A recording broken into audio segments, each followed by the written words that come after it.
굿모닝 텍사스 2부 순서 함께 하고 계십니다. 초대석 시간인데요. 오늘 초대석에는 서윤교 공인회계사께서 나와 계십니다. 안녕하세요. 서윤교 회계사님. 네, 안녕하세요. 공인회계사 서윤교입니다. 벌써 새해가 시작한 게 엊그제 같은데 벌써 1월 하순으로 접어들고 있네요. 네. 정말 시간이 빨리 가는 것 같습니다. 그렇습니다. 자, 무엇보다도 올해부터 시행된 세제 개편안 감세안이라고도 하죠. 지난달이죠. 예, 서윤교 회계사님 이 자리에 나오셔서 세제 개혁안이 어떻게 바뀌는지 잘 또 설명을 해주셨어요. 하지만 워낙 내용이 방대하다 보니까 또 여러 가지 것들이 있을 것 같은데 오늘은요 또 전문가로서 또 많은 또 이 한인 클라이언트들이 있지 않으십니까? 자, 서 회계사님 생각하시기에 이 바뀐 세제 개편안에서 이거 정말 아셔야 합니다. 그런 부분들 있을 것 같은데 어떤 것이 있을까요? 네네. 제가 작년에 이 자리에서도 몇 번 말씀을 드렸고요. 또 세법 개정안이 확실히 의회를 통과한 다음에는 시사 플러스라는 그 프로그램에서도 제가 한 30분 정도 말씀을 드렸는데요. 네. 그 중요한 것은 개인적으로 거의 모든 분들의 세율이 낮아짐으로 해서 모든 사람들의 세금이 낮아졌다는 겁니다. 예. 그러니까 거의 모든 분들이 이제 혜택을 받을 수 있으시죠. 예, 그 의미는 비즈니스를 하시는 분들도 마찬가지고 또 월급을 받으시는 분들도 네, 마찬가지다. 그렇습니다. 아마 지금쯤이면은 월급을 받으시는 많은 분들은 아마 그 실감하고 계실 겁니다. 예. 그 페이책 레이트이 올라가진 않았지만 똑같은 금액을 작년과 받지만은 아마도 실수령액은 조금 올라갔을 겁니다. 예. 텍스 테이블이 지난주에 IRS에서 이제 완성이 돼 갔고요. 그렇군요. 아마 지난주부터 받으시는 분들은 실제 수령액이 조금 올라가서 실감할 수 있을 정도가 되셨을 겁니다. 예, 그러니까 월급이 오르진 않았지만 이 텍스를 조금 띄기 때문에 받는 금액은 올라갔다 이런 얘기네요. 네, 맞습니다. 예. 자, 그것도 이 월급 받는 수령액의 그 연봉에 따라서 조금씩 달라지는 거죠? 예, 그렇습니다. 그 역시 그 세율은 그 프로그레시브 레이시라고 하고 누진 세율이거든요. 예. 아무래도 소득이 많으신 분들은 그 텍스 내려가는 것이 더 많아졌기 때문에 아무래도 조금 더 혜택을 볼 겁니다. 그렇군요. 예. 비즈니스 하시는 분들도 세금 혜택을 이제 받는 거죠? 예, 사실 이번 트럼프 개정안의 백미는 비즈니스입니다. 예. 뭐 그 큰 주식회사들 AT&T나 뭐 애플 같은 곳에서는 거의 1년에 그 이번에 감세안으로 인해서 그 세이브되는 금액이 거의 20억 불, 뭐 25억 불 예. 이 정도 되니까 상당히 많은 금액이죠. 하지만 이제 저희 교포님들이 많이 하고 계시는 그 S 코퍼레이션이나 네. 아니면 주식회사나 뭐 파트너십이나 이런 걸 안 하시더라도 개인적으로 비즈니스 하시는 분도 역시 혜택을 받을 수가 있습니다. 예. 근데 그것이 지금까지는 자기 비즈니스 소득의 100%를 과세를 했는데요. 이제 올해부터는 1월 1일부터는 100%가 아닌 80%에 대해서만 과세를 합니다. 그러니까 20%에 대한 것은 세금이 과세가 안 되니까 그만큼 그러니까 절세를 하신다고 보시면 되겠습니다. 예, 지금 말씀하신 비즈니스 소득의 100%가 아닌 80%에 대해서만 세금을 낸다는 것은 이 스몰 비즈니스 하시는 한인 동포 여러분들께 해당된다. 그렇게 보면 되는 건가요? 예, 맞습니다. 근데 여기서 한 가지 그 전체 소득이 부부 합동 보고일 경우에는 31만 5천 불 이상이 되면은 계산 방식이 조금 틀려집니다. 예. 뭐 그때는 아마도 그 비즈니스에서 내가 운영하는 비즈니스에서 이제 종업원들한테 직원들한테 발행하는 W2라는 폼이 있어야 되고요. 네. 아니면 뭐 그 프로퍼티 같은 거 렌탈 프로퍼티를 갖고 계시면은 그때 샀을 때 금액의 2.5%더 작은 금액으로 이제 공제를 받게 되시는데요. 예. 어쨌든 그 만약 저 같은 이제 CPA나 의사나 변호사가 아닌 경우에는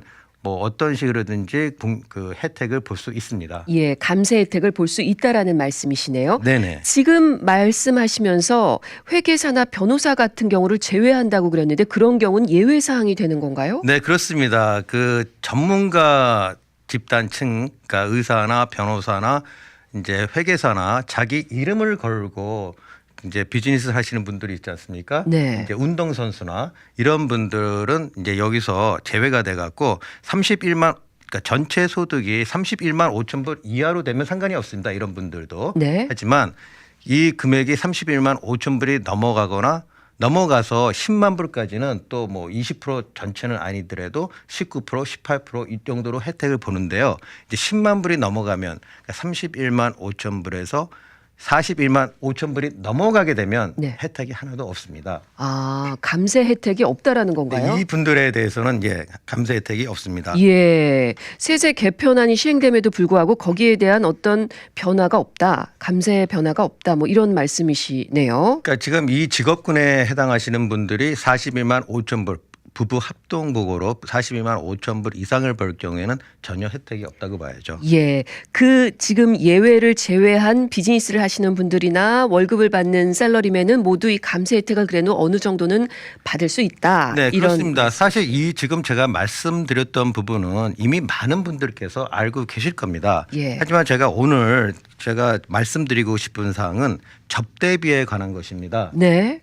접대비. 네, 혹시 접대비란 말씀 많이 들어보셨죠? 예, 주로 회사에서 뭐 영업을 한다든지 필요할 때에 이 클라이언트에게 식사를 사준다든지 좀 접대를 해야 될 필요가 있잖아요. 그때 쓰는 거죠. 네, 그렇습니다. 특히 우리 한국 분들은 한국에서 이제 그 직장을 다닌다거나 그렇게 하시다가 오시던 분이 많아갖고 그 접대비에 대해서는 상당히 많이 알고 계십니다. 예. 또 미국에서도 그러니까 한국 같은 경우에는 예전에는 지금은 안 그렇습니다만은 어떤 매출 규모에 따라서 국세청에서 접대비는 뭐 매출이 한 100억 나가면은 한 10억 정도는 접대비로 인정을 해주는 그런 인정과세를 했는데요. 네. 물론 지금은 아닙니다. 예. 하지만 그 미국에서는 그런 인정과세는 여태까지 없었고 비즈니스에 필요하다고 생각하는 사람들과 또는 연관이 되는 사람들과 내 직원들은 아니더라도 그런 분들과 이제 막 밥을 먹는다거나 아니면은 무슨 골프를 같이 친다거나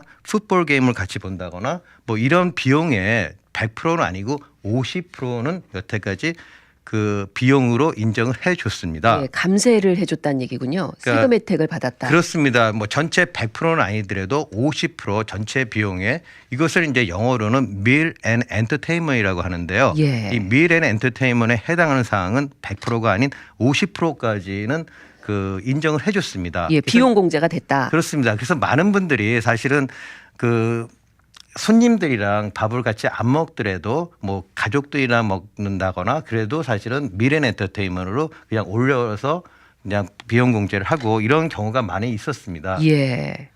그런데 2018년 1월 1일이죠. 벌써 시행이 됐습니다. 아. 앞으로는 이 지금 이렇게 미래 엔터테인먼트 접대비 사항이 없어졌습니다.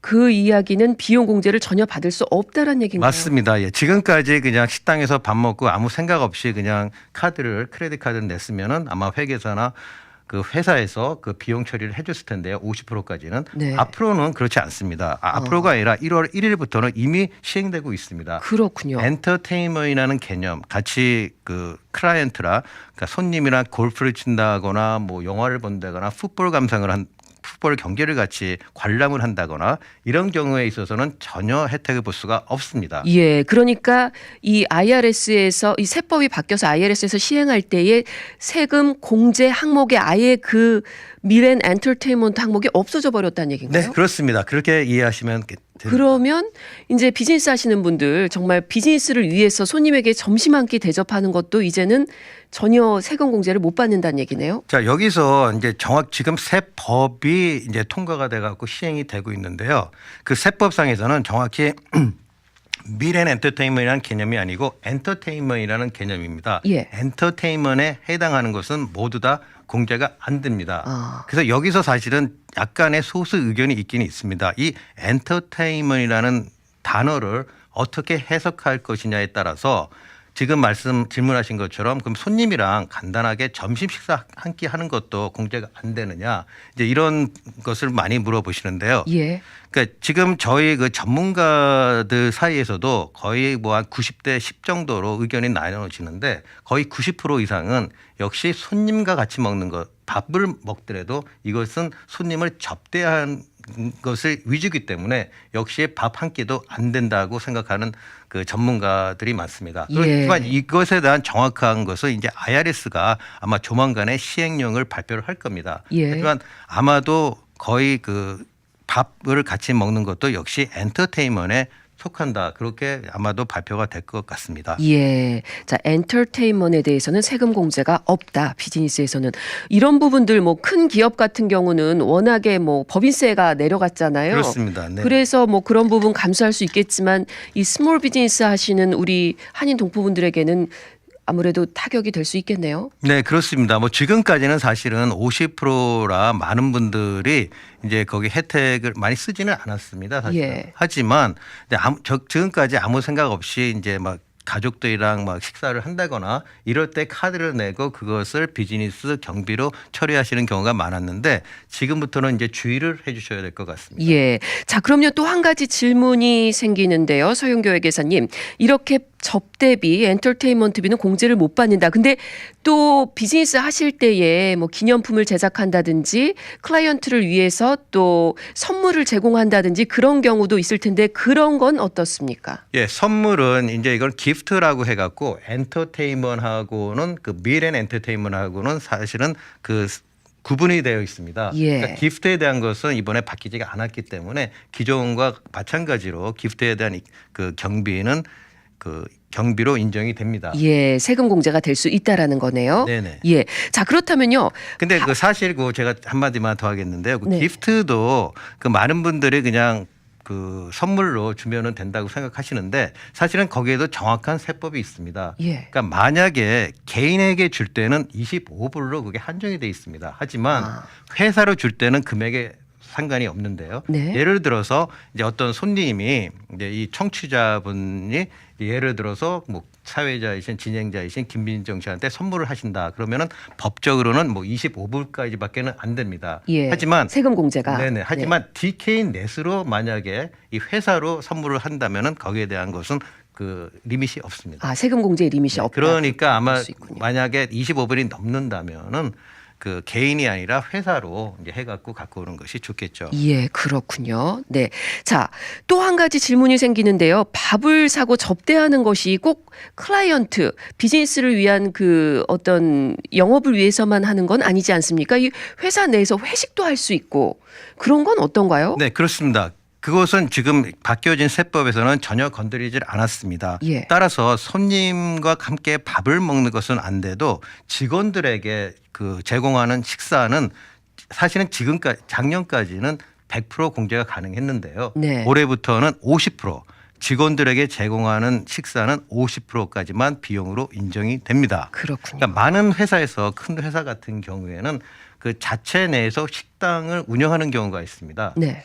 그러니까 직원들을 위해서 이제 무료로 점심이나 저녁을 제공하는 경우가 있는데 작년까지는 이 식당에 들어가는 그 직원들을 위해서 운영되는 식당에 들어가는 그 경비에 대해서는 100% 인정을 해줬습니다. 예. 하지만 이것도 50%까지만 올해부터는 인정이 됩니다. 아, 비용 공제가 50%밖에 안 되는군요. 네. 근데 여기서 한 가지 예외는 이제 그 식사비는 50%지만 예를 들어서 연말에 파티를 한다거나 그 직원들의 후생 복리를 위해서 뭐 어디 베케이션을 휴가를 보내준다거나 네. 플로리다나 뭐 캔쿤으로 보내주는 경우가 있지 않습니까? 이런 경우에는 100% 전부 다 인정이 됩니다. 예. 만약에 거기에 가서 식사를 했다고 하더라도 그 프로그램에 식사가 포함이 돼도 거기에 포함되는 식사는 부수적인 거기 때문에 휴가에서 따라오는 거기 때문에 역시 100% 공제가 가능합니다. 아, 그렇군요. 이 식사 같은 경우는 50% 비용 공제가 되지만 그 외에 뭐 망년회라든지 이런 파티를 열어준다든지 이 엔터테인먼트 비용은 100% 공제가 된다. 그렇게 이해하면 되는 건가요? 그렇습니다. 직원들에게. 손님에게는 안 되지만은 예. 직원들에게 제공되는 모든 혜택은 예. 뭐 그 식사만 제공될 때는 50%, 그 이외에 다른 어떤 베케이션이나 휴가나 다른 그 파티나 이런 것이 제공됐다면은 100%가 공제가 가능합니다. 예. 자, 지금 말씀하신 근데 이제 것처럼 여기서 중요한 네. 것은 이제 휴가를 보내주잖아요. 이제 그 같이 이제 전 직원이 같이 플로리다를 간다거나 캔쿤을 간다고 했을 때 이것은 그 종업원들의 직원들의 사기 진착을 위한 거니까 가서 만약에 연수를 한다거나 어떤 비즈니스 터크를 한다거나 이러면 사실 이 법의 또 규정에 어긋나게 되는 거죠. 예. 순수하게 놀아줄 때 예. 여가를 활용할 수 있게 해줄 때만 100% 인정을 한다고 되어 있습니다. 예, 그러니까 직원 회식은 50% 비용 공제 쉽게 얘기하면요. 그리고 네. 직원들 좀 이렇게 사기 진작을 위해서 휴가를 간다 그런 것은 100% 공제받을 수 있다 세금을 이렇게 좀 이해하시면 되겠네요. 네, 그렇습니다. 예, 네네. 자 그리고요 지금 이렇게 말씀하신 변화된 이런 세법이 언제까지 적용이 되는 건가요? 네, 제가 그 전에도 말씀드렸다시피요. 그 이번에 바뀐 개정 세법에 그 한 시한이 있습니다. 네. 그 모든 것이 시한이 있듯이 거의 모든 것이 2025년까지입니다. 예. 2025년까지는 이 법이 유지가 되고요. 지금 말씀드렸던 그 직원들에게 제공되는 식비의 50%도 역시 2025년까지고 2026년부터는 전혀 공제가 안 됩니다. 예. 현행법상에서는. 아, 이제 그렇군요. 앞으로 이것이 또 어떻게 바뀔지 모르겠습니다만은 아마도 바뀌게 되겠죠. 그래서 많은 그런 웹사이트를 보면은 이제 연방의원이나 연방하원한테 편지를 써서 이메일을 써라. 이거는 비즈니스에 너무너무 안 좋은 방법이다. 예. 적대비를 없애버렸다는 것은 그 큰 회사 같은 경우는 모르지만 작은 스몰 비즈니스 같은 경우에는 영향이 많을 수가 있으니까 이제 주위에 상원 의원이나 하원 의원이 있으시면 이메일이나 편지를 써서 이 조항은 다시 복원이 될 수 있게 예. 뭐 그런 지금 캠페인을 많이 벌이고 있습니다. 예, 목소리를 내라 이런 말씀이신 것 같아요. 자, 직원 아까 말씀하신 식사 인터테 비용 외에도 또 마찬가지로 직원들도 좀 일을 잘한 직원들에게 상을 줄 때 있지 않습니까? 네, 그렇습니다. 그럴 때 뭐 선물도 예. 줄 수 있고 네, 그런 건 그렇습니다. 어떨까요? 직원들에게 지금까지는 이제 1,600불 이하로 만약 1년에 1,600불 이하로 현금을 준다거나 어떤 성과급을 주는 것에 대해서는 받는 직원들에게도 그것이 과세가 안 되고요. 네. 회사에서는 경비로 처리할 수가 있었습니다. 예. 하지만 이 부분도 조금 바뀌어갖고 2018년 1월 1일부터는 이제 뭐 다른 어떤 시계를 준다거나 어떤 기념품을 준다거나 하는 것은 상관이 없습니다만 지금까지는 허용이 됐던 캐시랑 비슷한 이퀴버런트 무슨 기프트 카드나 주식 이런 것은 그 직원들에게 주는 그 선물 목록에서 제외가 됐습니다. 네, 비용 공제, 세금 공제를 받을 수 없다라는 얘기군요. 네, 그렇습니다. 네, 알겠습니다. 오늘 서윤교 회계사님 이 세제 개편안 바뀐 많은 부분들 중에서도 많은 분들이 이 부분은 정말 모르실 것 같아요. 하지만 또 이것이 또 어떻게 보면은 비즈니스상의 타격이 될 수도 있는 부분들에 대해서 아주 자세하게 설명을 해주셨고요. 또 아까 말씀하신 것처럼 이것이 변화될 수 있도록 하기 위해서는 좀 우리의 목소리를 정치권에 내는 것이 필요하다고 볼 수 있겠네요. 네, 그렇습니다. 예, 잘 들었습니다. 오늘도 유익한 말씀 나눠주신 서윤교 회계사님 고맙습니다. 네, 감사합니다. 지금까지 서윤교 공인회계사와 함께했습니다.